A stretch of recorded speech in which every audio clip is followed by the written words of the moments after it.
شنوندگان و همراهان عزیز صدای استرالیا سلام. یک شنبه 28 ماه جولای با قسمت دیگری از مجموعه برنامه‌های هفته‌نامه مهاجرت در خدمت شما عزیزان هستیم. هفته‌نامه مهاجرت برنامه‌ای هستش که ما در اون به بررسی مهمترین رویدادها و اخبار مهاجرتی استرالیا طی یک هفته گذشته پرداخته و در قسمت دوم هم به سوالات ارسالی شما عزیزان با توجه به زمان برنامه و اولویت دریافت سوالها پاسخ میدیم. نکته مهمی که در ابتدای برنامه باید خدمتتون عرض بکنم این هستش که اطلاعات و پاسخهایی که در این برنامه ارائه میشه صرفاً اطلاعات و توصیه‌های کلی هست و از شنوندگان عزیز و دوستانی که سوالهاشون رو مطرح میکنن تقاضا دارم برای بررسی دقیق‌تر شرایطشون با یک کارشناس مهاجرتی ارتباط بگیرن تا با در نظر گرفتن تمام جزئیات پروندهشون راهنمایی‌های لازم رو دریافت بکنن. خب طبق روال گذشته جناب آقای نیما کاظمی مدیر گروه مهاجرتی پاسارگاد میهمان برنامه ما هستند و امیدوار هستم که بتونیم اطلاعات خوبی رو تقدیمتون بکنیم.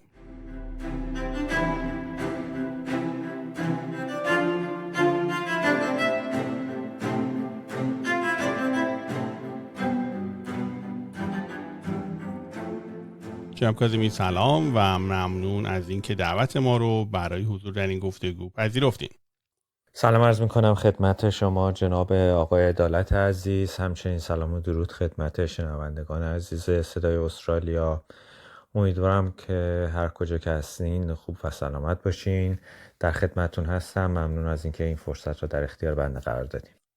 خواهش میکنم. خب بفرمایید که ما طی یک هفته گذشته چه اخبار و اطلاعات مهم مهاجرتی رو در استرالیا شاهد بودیم.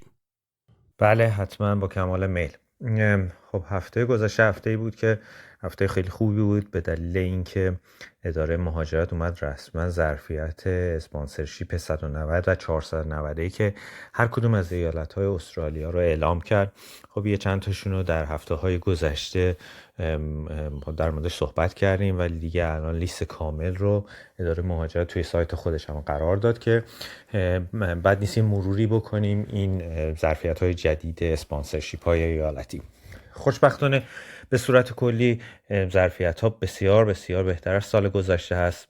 سال گذشته ما یادمون هست که همه انتظار داشتن که این ظرفیت‌های خوبی باشه، در صورتی که اداره مهاجرت اومد اکثرش رو برای خودش نگه داشت و فقط 1/3 رو به ایالت‌ها داد که همین باعث شد که شرایط اسپانسرشیپ این دو نوع ویزا از طرف ایالت‌ها بسیار سخت باشه و خب تعداد کمی رو بتونن دعوتنامه صادر بکنن. ولی امسال دقیقاً اتفاق برعکس افتاد و خوشبختانه همه چیز تا الان به سمت مثبت شدن هست برای ویزاهای مهارتی. حالا اگه دونه دونه بخوایم بررسی بکنیم این ایالت‌ها رو و ظرفیت‌هاشون رو و یه مقایسه هم داشته باشیم با سال گذشته، ببینین حالا از ACT شروع میکنیم، از کمبرا شروع میکنیم. سال گذشته برای 190 600 تا 491 600 تا ظرفیت داشت این ایالت. 600 تا 190ش به 1000 تا افزایش پیدا کرده و 600 تا 491ش به 800 تا. خب میبینیم که این ایالت بنابراین یک چیز نزدیک یه برابر و نیم شده ظرفیت ویزاهای 190ش که خیلی خوبه. برای 190 این ایالت حالا کمرا در جریان هستن که یه سری شرایط داره، مسلما مثل بقیه ایالت‌ها یک لیست داره. برای 190 3 سال سابقه کار رو میخواد، برای 491 1 سال رو میخواد و باید مسلما ماتریس کمرا رو شخص سابمیت بکنه، ارسال بکنه و بر اساس اون وقت حالا این راند هایی که کمرا برگزار میکنه ببینن که آیا دعوتنامه میتونن بگیرن یا نه. خیلی از دوستان سوال کرده بودن خب پارسال ماتریس کمرا سابمیت کردن، آیا امسال لازمه دوباره این رو ارسال بکنن؟ واقعیت اینه که ماتریس کمرا 6 ماه بیشتر اعتبار نداره. بنابراین اینو در جریان باشین که اگر شما قبلا برای این ایالت حالا به هر ترتیبی قبلا سال گذشته اقدام کردین، دوباره این ماتریس کمرا رو بفرستین که این فرصت رو از دست ندین. به سراغ ایالت نیو ساوت ولز میریم. ایالت نیو ساوت ولز سال گذشته 2600 تا حدود 190 داشت که الان افزایش پیدا کرده به 3000 تا. خیلی خوبه. برای 491 1500 تا داشت ظرفیت سال گذشته که اونم افزایش پیدا کرده به 2000 تا. این ایالت هنوز فعلا باز نکرده ولی پیش بینی میکنیم که شرایطش تقریبا مشابه سال گذشته باشه. سال گذشته اتفاقا این ایالت خوب دعوتنامه برای خیلی از رشته ها و حتی آفشور 190 491 متقاضی رو قبول کرد. کانستراکشن پراجکت منیجر، آدیولوژیست، خیلی رشته های زیادی. من فکر میکنم که امسال ظرفیتش که خیلی بیشتر هم شده این روند حتی بهتر هم ادامه پیدا بکنه. بنابراین باید ببینیم که به چه صورت خواهد بود.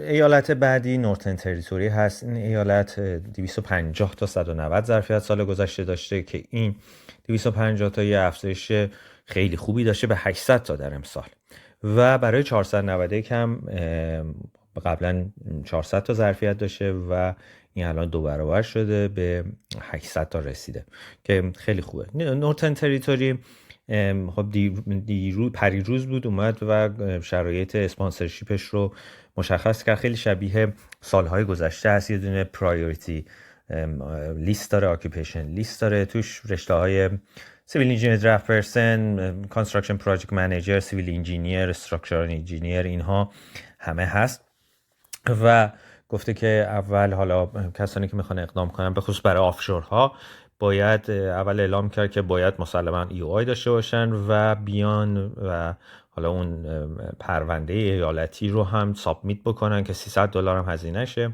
و متقاضیان آفشور باید فقط برای 491 شانسشون رو امتحان بکنن. 190 رو به متقاضیان آفشور همینجوری نمیده که دقیقاً چند ساعت بعد از اون و شاید فرداش اومد و گفتش که فعلاً از آفشورها نمیگیره تا 12 آگوست، یعنی چیز در حدود 2 هفته دیگه فعلا میخواد که آنشورها و پرونده‌های قبلی رو بررسی کنه و آفشورها از 12 آگوست به بعد حالا شرایطشون اعلام میشه و باز خواهد شد. بنابراین اینو در نظر داشته باشین که با اینکه این ایالت باز کرده فعلا برای آفشور تا 12 آگوست نمیشه اقدام کرد و حالا مسلما یک سری شرایط و مدارک خاصی هم میخواد. یکم مهمترین مدرکایی که این ایالت میخواد اون کامیتمنتی هست که باید برای این ایالت اون استیتمنتی که هست باید تهیه بکنین که بتونین شانس موفقیتتون رو به حد اکثر برسونین. ایالت بعدی کوینزلند هست که توی تمام این ایالت‌ها تنها ایالتی است که به درخواست خودش ظرفیت‌هاش کم شده، از 900 تا 190 رسیده به 600 تا و حالا 491 کش خیلی تغییر نکرده. پارسال حدوداً 600 تا بود، امسال هم 600 تاست. بنابراین افزایشی که پیدا نکرده کاهش پیدا کرده به دلیل اینکه خودش می‌خواسته این ایالت و پریمیرش درخواست داده بوده. پیش بینی می‌کنیم که حالا این ظرفیت بسیار کمی که داره این ایالت همچنان مثل سال گذشته بره در جهت کسانی که جزو اون استریم لیوینگ اند ورکینگ، یعنی که در اون ایالت دارن کار میکنن و حالا زندگی میکنن، به سمت اونها بره. البته از طرف دیگه هم این ایالت اومده یه سری شرایط رو برای ویزاهای داما خب تسهیل کرده که شاید بشه گفت بیشتر میخواد که نیروهای ماهر کمبودی که داره از طریق ویزاهای داما بگیره. به هر حال این جزو ایالتایی بود که کاهش ظرفیت داشته، اونم باز تکرار میکنم به خاطر درخواست خودش بوده. ساوت استرالیا ایالت بعدی هست، یکی از ایالت‌هایی هست که افزایش بسیار بسیار خوبی داشته. پارسال 190ش 1100 تا ظرفیت داشت، امسال رسیده به 3000 تا، کمتر 3 برابر شده و حالا 490 کش که کمتر شده 1200 تا بوده الان شده 800 تا، ولی 190ش خیلی خوب چیز شده، خیلی خوب افزایش پیدا کرده. در حال حاضر این ایالت هم بسته است، اعلام کرده که در چند هفته آینده شرایطش رو و لیستاشو اعلام می‌کنه، ولی انتظار داشته باشین که این ایالت هم بتونه به خوبی یکی از گول هاتون باشه، یکی از اهدافتون باشه برای اینکه برای این ایالت هم اقدام بکنید و از دستن چون ظرفیت بسیار بسیار خوبی داره. به سراغ تاسمانیا میریم. تاسمانیا هم خب خیلی افزایش داشته، از 600 و از نزدیک 700 تا 190 که سال گذشته داشته رسیده به 2100 تا و 600 تا 490 کش تقریبا رسیده به 760. ولی میبینیم این ایالت هم خیلی خوب ظرفیت خیلی خوبی امسال داره. در حال حاضر بسته است تاسمانیا و اون هم اعلام کرده به زودی باز میکنه و شرایطش رو اعلام میکنه. سال گذشته که ظرفیتش کم بود عملا ظرفیتش رو داده بود به آنشورهایی که حالا یا توی این ایالت تاسمانیا زندگی میکنه یا مدرک تحصیلی دارن به هر ترتیبی، و برای آفشورها فقط کسانی که زیر مجموعه هلت بودن دعوتنامه صادر میکرد. حالا امسال که ظرفیتش خب خیلی افزایش پیدا کرد، چیز در حدود 3 برابر شده، باید ببینیم که چه اتفاقی میفته و چه رشته هایی رو با چه شرایطی اسپانسر میکنه. مسلما به سختی سال گذشته نخواهد بود. و ویکتوریا ایالت بعدی هست. ویکتوریا سال گذشته 190 اون ظرفیتی که داشت 2700 تا بود، رسیده به 3000 تا، یه افزایش 10% حدوداً داشته و 491 به از 600 تا به 2000 تا رسیده. خب همچنان ظرفیت بسیار بسیار بالا و خوبی هست. ویکتوریا مقدار سخت پیش بینی کردن در مورد وضعیت اسپانسرشیپش، چون این شرایطی اعلام نکرده، لیستی هم اعلام نمیکنه، یعنی عملا همه رشته ها رو با همه امتیازها قبول میکنه و هر کدوم هر چقدر دلش بخواد دعوت میکنه. پارسال خب خیلی ظرفیت این ایالت برای 491 کم بود و عملا فقط کسانی که تو این مناطق کم جمعیت زندگی میکردن رو میگرفت، ولی امسال بیشتر شده.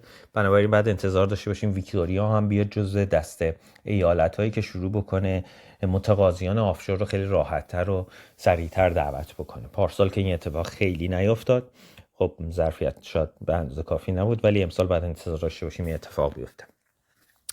و در نهایت که میرسیم به استرالیا غربی، وسترن استرالیا، که شاید بشه گفت الان برای متقاضیان ویزاهای مهارتی محبوب ترین هست و شاید بشه گفت پرشانس ترین هست. این ایالت سال گذشته در مورد صحبت کردیم، خیلی درخواست بالایی داشت از اداره مهاجرت، 5000 تا درخواست داده بود، در صورتی که 1/3 بهش دادن، 1/2 بهش دادن و 1500 تا برای سال 90 داشت که امسال اون 1500 تا 2 برابر شده، به 3000 تا رسیده. 800 تا برای 491 داشت که اون 800 تا به 2000 تا افزایش پیدا کرده که خیلی خیلی خوب هست. این ایالت 2 تا رشته داره به جز گریجویتش و مسلما اکثرا برای 190 ها هم برای 190 میتونن اشخاص اقدام کنن، هم برای 491 میتونن اقدام کنن آفشورها. برای 190 عموما رشته ها جاب آفر میخواد، مگر اینکه حالا جزو سیویل انجینیرینگ، درافت پرسن و استراکچرال انجینیرینگ و سرویر و الکتریکال انجینیر تکنیشن یه لیستی داره، اونها بدون آفر کاری هم میتونن برای 190 این ایالت شانسشون رو امتحان کنن. این ایالت یه حسن دیگه هم که داره اینه که اینترستیت میگیره، یعنی از ایالت‌های دیگه هم کسی اگر با آفر کاری از این ایالت داشته باشه توی یکی از اون رشته هایی که اعلام شده، میتونه شانسشو برای 190 و 491 که وسترن استرالیا امتحان بکنه، که خیلی خوبه به دلیل اینکه اصولا ایالت‌های استرالیا از اینترستیت، از متقاضیان بقیه استیت ها خب متقاضی نمیگیرن، یا فقط از خودشون میگیرن یا آفشور، در صورتی که وسترن استرالیا خب باز گذاشته این قضیه. بنابراین کسانی که حالا هم آفشور هستن چه آنشور هستن، این فرصت خوبی که وسترن استرالیا در اختیارشون گذاشته رو از دست ندن.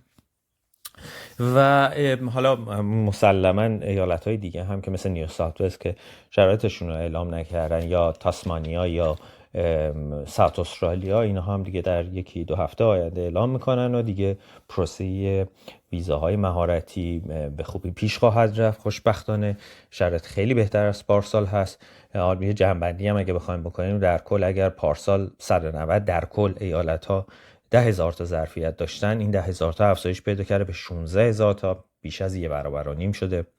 و در کل اگه 6,000 تا ظرفیت 490 کل ایالت ها داشتن، این هم افزایش پیدا کرده به 10,000 تا. خب اینها همه اتفاقهای خوبی هست. امیدواریم همین روند هم ادامه پیدا بکنه برای ویزاهای 189 که بیایم ببینیم که ویزاهای 189 هم کمون که این اتفاق هم خواهد افتاد، بدنی که در هفته‌های گذشته دیدیم که چقدر اداره مهاجرت با سرعت اومده و پرونده های 491 پرونده های 189 رو داره به انتها میرسونه، که این میتونه عملاً به این معنی باشه که به زودی هم بعد انتظار انجام یه سری راندهای خوب با امتیازات پایین باشیم برای ویزاهای 189 که امیدواریم این اتفاق بیفته. 1-2 تا خبر جدید، حالا خبر کوچیک دیگه هم هفته گذشته بود که حالا دیگه فکر کنم انقدر صحبتمون در مورد این اسپانسرشیپ های ایالتی طولانی شد که اگر اجازه بدین این رو میذاریم برای هفته آینده، که خبرهای کوچیکو میذاریم برای هفته آینده که در موردشون صحبت بکنیم.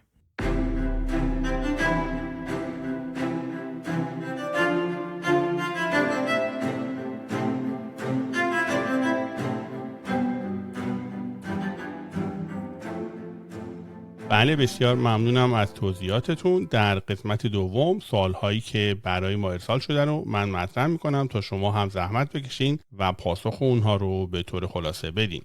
سوال اول رو از آقای فاضل داریم. گفتن که میخواستم درباره پروسس ویزای 201 معلومات بگیرم.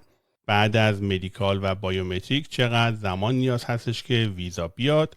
خودم تقریبا 2 ماه و 10 روز هستش که سپری شده ولی هنوز ویزای من نیومده.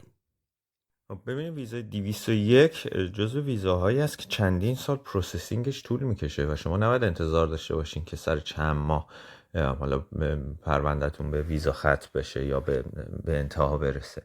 بعد چندین سال صبر کنین که حالا چون تعداد اولا متقاضیان زیاده و ظرفیت این ویزاها هم بسیار کمه نسبت به تعداد متقاضیان، واسه همین خب خیلی طول میکشه. بنابراین من فکر میکنم بعد از اینکه 2 ماه تازه بازگشتی نباید انتظار داشته باشین که اتفاقی بیفته و به ویزا ختم بشه. بعد بیشتر صبر بکنین از این موضوع. بله، سوال بعدی رو از خانم لیلا داریم. گفتن که کارشناس ارشد مدیریت اجرایی دارند. سوالشون هم گفتن که در مورد سابقه کار هستش. اضافه کردن که من از سال 90 تا 97 در شرکت بازرگانی کار میکردم ولی متاسفانه شرکت در حال حاضر خرید و فروشی انجام نمیده ولی وضعیتش در وبسایت سازمان اسناد و املاک فعال هست. آیا من میتونم در بازه زمانی فعالیت شرکت از سابقه کاری استفاده بکنم یا خیر؟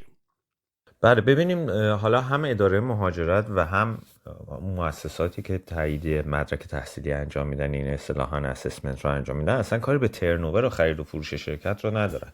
مادامی که این شرکت یک شرکت واقعی باشه، ثبت شده باشه، شما فیش حقوقی داشته باشین، نامه سابقه کار بتونین بدین و حالا بر اساس اون مؤسسه‌ای که دارین تایید میکنین مدرک تحصیلیتون ممکنه که ازتون بیمه بخواد، ازتون ریز حساب بانکی بخواد و غیره، اینها رو بدین. اصلا کاری نداره که حالا سود شرکت چقدر بوده، صفر بوده، منفی بوده، به اینا کاری نداره. مادامی که شرکت ثبت شده باشه و فعال باشه میتونید شما ازش سابقه کار رو ادعا بکنید و مشکلی نخواهد بود.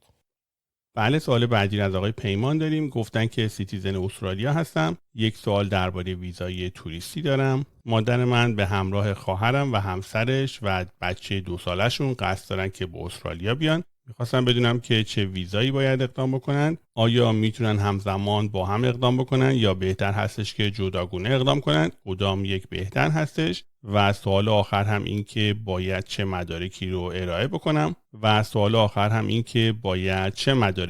بکنم؟ خب ببینین کسانی که سیتیزن استرالیا هستن و میخوان برای اقوامشون اقدام بکنن، ویزای توریستی یکی از راههایی هست که میتونن اقدام کنن. ویزای توریستی ویزای ساب کلاس 600 هست که حالا هم والدین و هم حالا اقوام و حتی کسانی که اقوامی در استرالیا ندارن میتونن که برای این ویزا شانسشون رو امتحان بکنن. وقتی که وارد ویزای اون صفحه ویزای توریستی 600 میشین در این می اکانت و میخواین اقدام بکنین، خود ویزای 600 چندین نوع داره. یکی حالا حالت بیزینسی هست برای کسانی که حالا برای صرفا مثلا به عنوان برای یک جلسه کاری میخوان بیان استرالیا. یه نوعش هست فامیلی اسپانسرشیپ، یه دونش هست که توریست ویزاه. فامیلی اسپانسرشیپ مال کسانی هست که مثل کیس ایشون در استرالیا خانواده درجه اول دارن و اون شخص حاضر براشون اسپانسرشیپ بگیره که به استرالیا بیان برای ویزای توریستی.